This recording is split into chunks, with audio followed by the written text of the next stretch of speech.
Please, the floor is yours.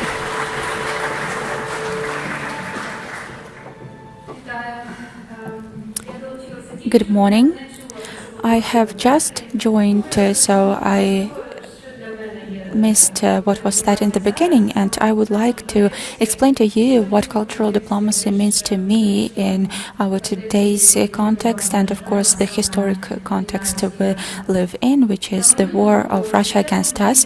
In my opinion, since the start of the war, the understanding of cultural diplomacy has changed, and it is no longer only about sports events or artistic exchanges. It is mostly a tool to preserve our identity and one of the many, but a very important way to tell people about us, who we are, what our country is and looks like, and why we resist this attack so much. Cultural diplomacy is our voice in global space. It is now translated into specific events that explain who we are and what's happening to us. And today, not only professional diplomats, but every Ukrainian become ambassadors of Ukraine as they tell about us abroad, as they offer our literature or our music. And unfortunately, they still have to answer this frequent question of what's the difference between Russia and Ukraine. For me personally, cultural diplomacy today is also about knowledge of the truth.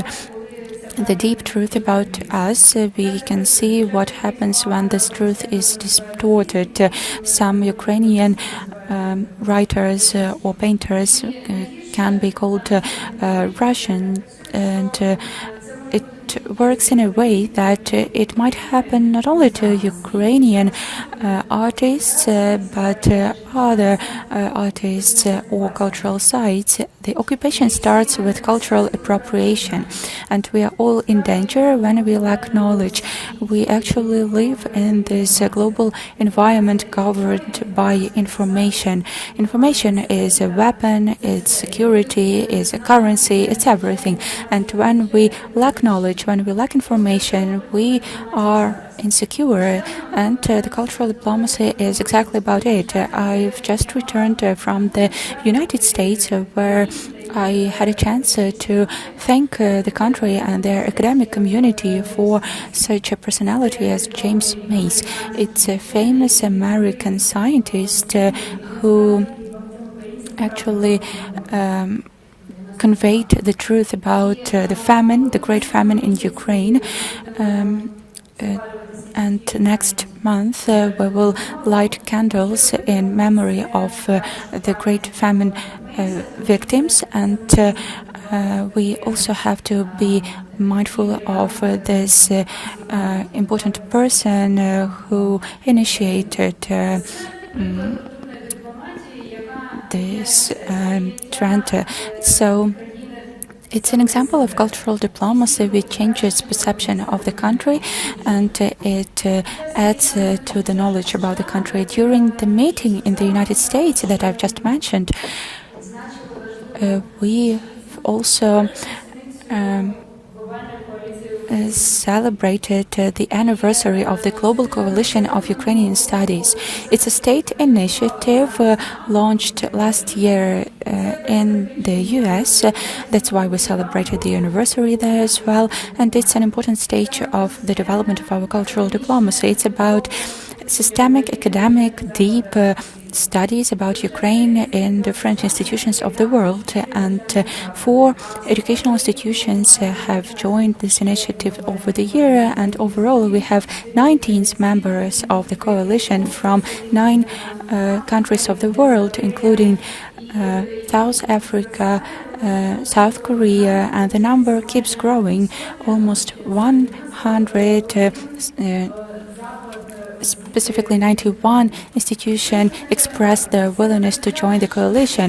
What will it mean? It will mean that thousands of scientists across the world will learn about us not only from social media or news articles, but also from academic sources through communication with professors, through a deeper dive into Ukrainian context, and they will get information without any Russian narratives or manipulations. They will know that Ayvazovsky and Malevich are Ukrainian painters, and they will know that Russian Empire and Soviet Empire occupied Ukrainian lands, and they will know about Crimean Tatars because they are an important element of Ukrainian studies. And finally, the history of Ukraine will be free from Russian colonial view. As we were signing memoranda with our partners, we kept underlining that it's not something that only Ukraine needs, that it's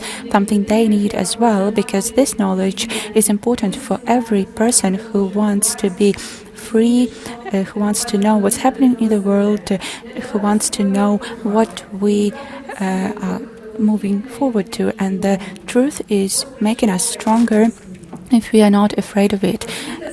Education, knowledge, enlightenment, awareness raising should be the main components of cultural diplomacy, because we still lack them, and actually we can never have enough of them.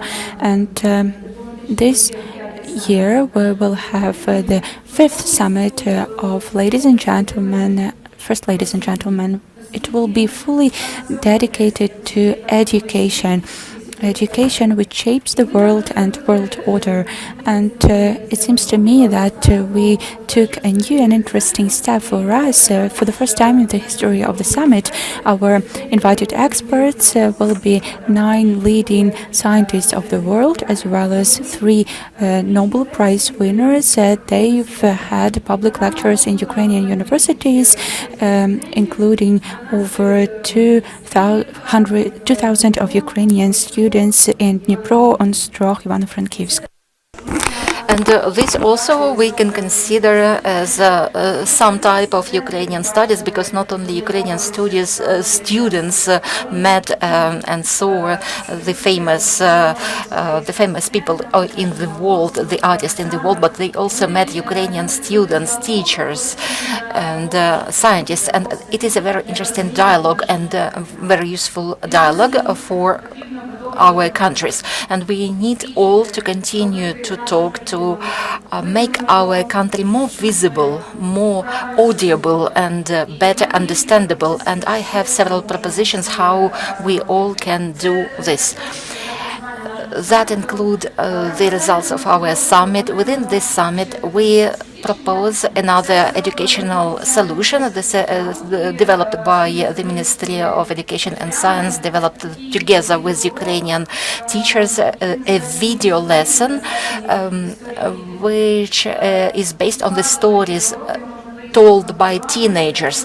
And this lesson can be taught to other pupils from other countries, like a lesson from Ukrainian pupils who share their experience how it's to be pupil student now in Ukraine, how to go through air danger alerts, how to study in shelters, how to live under the constant risk of loss and yet remain a teenager, a pupil, a young person with dreams and with future. And so I suggest that you propose this video in foreign schools. I honestly encourage you to use this video because it will increase understanding between our youth and will increase the affiliation of foreign people to our countries, because this is so similar. It resonates with all people, because everybody resonates with what children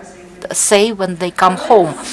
And it resonates both with children and their parents. And at the same time, in this school, in this project, first ladies and gentlemen, we launched a communication campaign which is about importance of knowledge, about importance of education. And it's also not only about Ukraine. It's about the all educated people, because the world with educated people is the world without aggression. It's a very beautiful campaign, and I so ask you to promote it.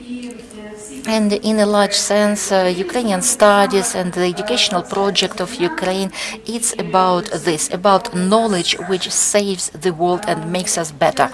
I once again want to say about Ukrainian studies, dear friends, especially lately, I hear very often that the creation of coalition of Ukrainian studies, it's my idea. I'm pleased, but actually I would like to thank for this important initiative to the Ukrainian Institute. I remember this we all remember that it was the Ukrainian Institute which laid the foundation to this idea, and they gave a push to the implementation of this idea, and I joined later, and this project is being developed with the support of the Ministry of Foreign Affairs and the fund of the President and the Ministry of Education and Sport, and with the support of the Crimean platform, and also by the many efforts of diplomats.